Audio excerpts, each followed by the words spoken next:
Hello guys, magandang gabi. It's me again, Kamuti Ka TV. Ayan, shoutout sa lahat. Shoutout sa mga followers natin sa FB page ko. Ayan guys, salamat sa support. And ayan, same name guys, Kamuti Ka TV. Pwede nyo ko follow doon. Then PM nyo ako kung may mga concern kayo.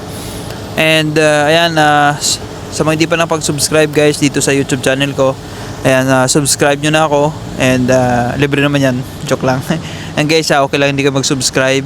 Ang mahalaga guys, yung gusto ko lang is magkaroon kayo ng idea dito sa Macau.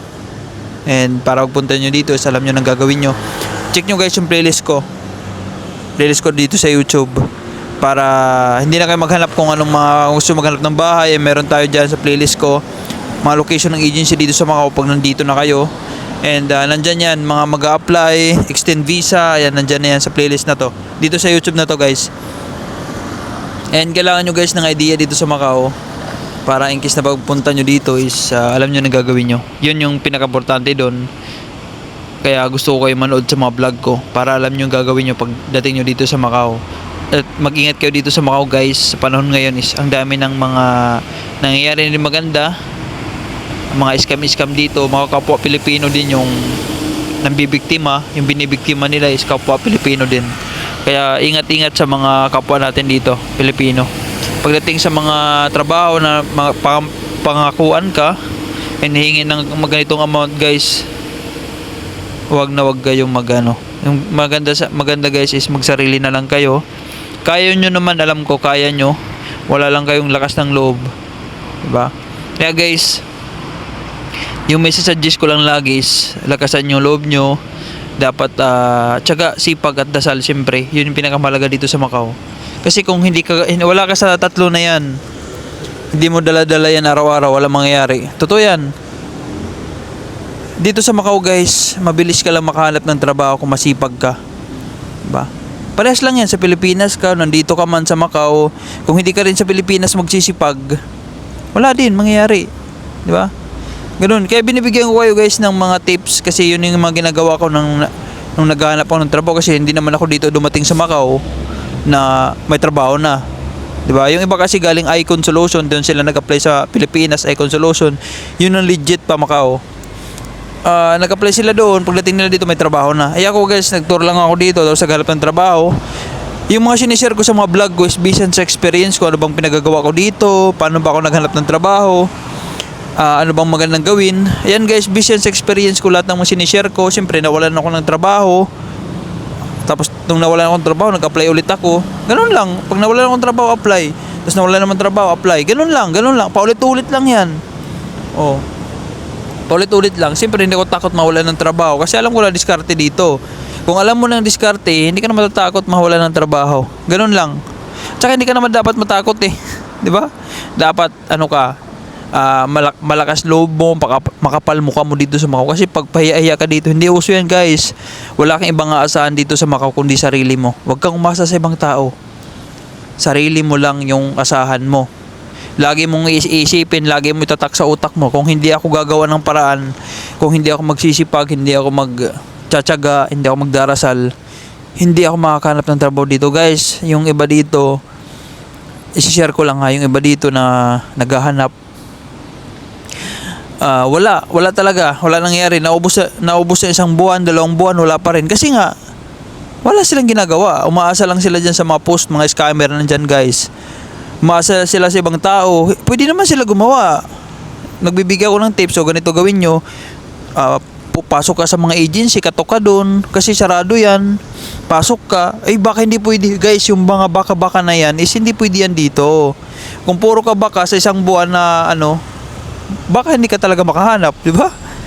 Dapat guys, makapal yung mukha mo dito. Pasukin mo mga agency, magsulok ka, ikaw lang mag-isa. Kasi pag marami kayo, mostly 100% hindi kayo pinapapasok kasi ang dami nyo, di ba? Mga isa pwede pa. Yan, magsulok ka. Kasi guys, dapat talaga magsulok ka dito. Huwag kang umasa sa mga kasama mo. Kasi sila pag nagkatrabaho na, wala na yung pakialam sa'yo.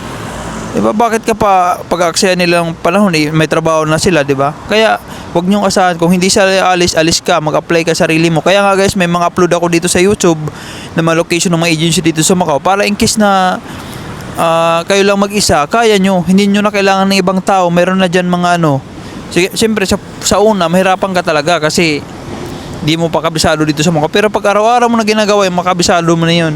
Guys, panoorin yung mga vlog ko para magkaroon kayo ng tips dito sa Macau. At saka yung mga advice ko sa inyo is, busy experience ko yan, gawin nyo. Para sa inyo yan. Ako, hindi ko na kailangan yun. Ako nga, nung wala akong trabaho, pinapanood ko sarili ko eh. Diba? Para magkaroon ako ng okay.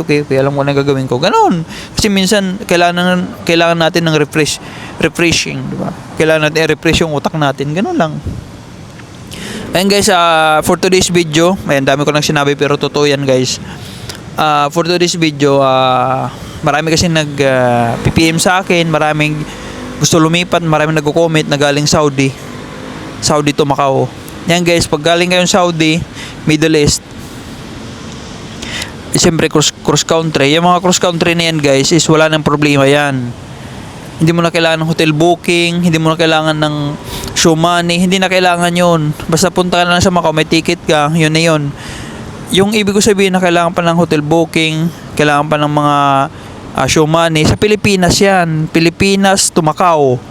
Yan, tandaan nyo ha, Pilipinas to Macau, kailangan pa ng show money, kailangan pa ng hotel booking. Pero pag cross country ka, kasi minsan guys, di nyo talaga naiintindihan yung sinasabi ko eh. Panoorin nyo kasi nung maayos yung mga video ko para maintindihan nyo. Yung mga kailangan lang pero pag cross country ka, wala nang ticket lang. Pero pag galing Pinas, kailangan ng hotel booking, show money, yun ha, pag galing Pinas. Pero pag cross country ibig sabihin nga is from Dubai to Macau, yan, cross country yan tawag doon. From Taiwan to Macau, cross country yan. From Thailand to Macau, cross country yan. Japan to Macau, cross country yan. Basta hindi galing sa Pilipinas, cross country yan. Pag hindi galing sa Pilipinas, cross country tawag doon. Yung kailangan mo lang is ticket lang. Alam ko walang direct na walang direct flight from Saudi, from Middle East to Macau. Try nyo guys, mag-ano kayo sa Hong Kong. Wag lang kayo uwi ng Pilipinas kasi mahirapan kayo papunta ng Macau. Basta wag lang kayong uwi maghanap kayo ng flight from Middle East to Hong Kong. Kasi pagdating nyo ng Hong Kong, pwede na lang kayo mag-bus dyan. Wala ka na yung problemahin sa immigration. Kasi pagdating nyo ng Macau, pagdating nyo ng Hong Kong, bibigyan kayo ng visa nyan. 14 days Walang libre yan guys, libre ha. Hindi ka magbabayad doon sa immigration, libre yan. Pagpasok po ng Macau, automatic yan na bibigyan ka ng 14 days dyan sa Hong Kong. Tapos pagdating mo na pagdating mo sa airport ng Hong Kong, sakay ka ng bus B4. Diyan lang sa baba ng magtanong ka doon sa reception sa airport saan sa kayo papuntang Macau, and tuturo sa inyo yun. B4 sa baba. Bababa lang kayo niyan, andun sa kayo ng bus papuntang Macau, papunta dito. Yan, pagdating nyo ng Macau guys, pagdating nyo ng Macau, bigyan kayo ng 30 days, libre yan, walang bayad. Libre yan. Ganun. Basta pagdating, tanong-tanong kayo guys, huwag kayong mahiya magtanong. Kasi kung hindi kayo magtatanong, magmamarunong kayo, maliligaw kayo. Hindi lang ikaw yan, marami kayong kasabay ng mga Pilipino.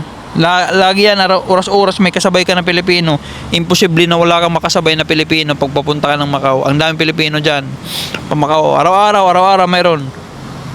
Mga nag-exit ng visa. Kaya hindi ka maliligaw. Basta magtanong. Yun yung pinaka-importante. English, marunong sila, may makakaintindi din sa'yo ng English guys. Hindi kailangan magaling ka mag-English, at importante is maintindihan yung English mo. Kahit basic English lang pwede na. Yun. Kaya mag-translate ka. Mas maganda yun. Wala ka pa naman dito. Dito ka lang bumili ng SIM card sa Macau. Yan sa mga naghanap ng bahay. Ayan guys, check nyo yung playlist ko dito sa YouTube. Mayroon doon Macau accommodation. Click mo doon, may tutorial ako doon paano maghanap ng bahay dito sa Macau. Yan guys, alam nyo guys kung bakit ang dami nag-PPM sa akin dito sa Macau galing Middle East, kasi nilipat sila ng Macau kasi napakababa naman talaga doon sa Middle East. Pero sabagay, depende rin sa trabaho. Pero kung sa bahay ka lang, DH ka lang doon, or mga salesman, assistant doon sa Dubai or Middle East, yung DH talaga kawawa. Kasi ang baba ng sahod nila doon, 15 lang ata, 18. Yung meron nga nag-chat sa akin, 14 lang, 15. Di ba ang baba? Oh, tapos yung trabaho doon, grabe. Solid yung trabaho talaga doon, totoong trabaho talaga doon sa Middle East. Ang laki ng bahay tapos mag-isa ka lang o dalawa kayo. Kawawa talaga kayo, wala talaga yung pahinga. Di ba? Tapos anytime pwede kayo gising kasi stay in kayo. Unlike dito sa Macau na malaki sahod dito sa Macau, sa DH. Kumpara sa Middle East, malaki dito sa Macau. Pag DH yung DH guys is domestic helper, katulong. Mababa talaga sa Middle East kumpara dito sa Macau. Sa Macau mas mataas, umabot ng 30, 35. Depende pa yan kung anong babantayan mo. Depende sa employer kung mataas yung offer. Yan. Basta yung dito, yung basic is umabot ng 30 plus. 30 plus yung DH sa isang buwan. Dito mayroon stay in, may stay out dito sa Macau mga DH. Ayan. O di ba dito ka na sa Macau, mag cross country ka na lang. Dito ka na mag-apply ng trabaho. Mag DH. Mas maganda pa dito, malapit sa Pilipinas. Pag nagdalawang buwan ka na dito, may ka na, may blue card tawag dito is yung parang working ID. Yun, pag mayroon ka noon, may trabaho ka na noon, yung blue card tawag dito. Pwede mo na invite yung mga kamag-anak mo, yung mga pinsan mo dito. Na mag-tour sila dito, pamilya mo, anak mo, pwede mag-tour dito, 2 buwan, pwede sila mag-stay dito. O di ba? Mga kapatid mo, invite mo dito, hanapin mo ng trabaho, nakatulong ka pa. Yun. Mas mataas dito sa Macau. Sahod mas maganda pa, mura pa dito mga cost of living, mura dito sa Macau. Di ba? Yun, mga gusto lumipat. Marami gusto lumipat, guys. Yung Macau mataas talaga sahod dito sa Macau.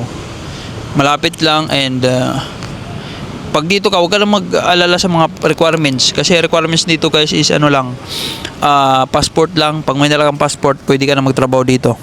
Ha? Yun lang. Yun lang talaga yung ko. Cross country ka na lang. Guys. Maganda dito. Pag DH ka, mas mga na mag-DH dito sa Macau kumpara sa Hong Kong. Totoo yan. Kaya guys, pag-isipan nyo na. Bago kayo mag-isip ng sure, manood muna kayo sa mga vlog ko. Kung nagkaroon ka na ng o kaya mo talaga, saka na mag-decide mag-Macau. Asa ngayon ka muna, manood ka muna ng mga vlog ko para magkaroon ka ng idea. And yun lang guys, thank you so much and sana may natutunan ka sa vlog na to. I love you all guys, salamat sa support.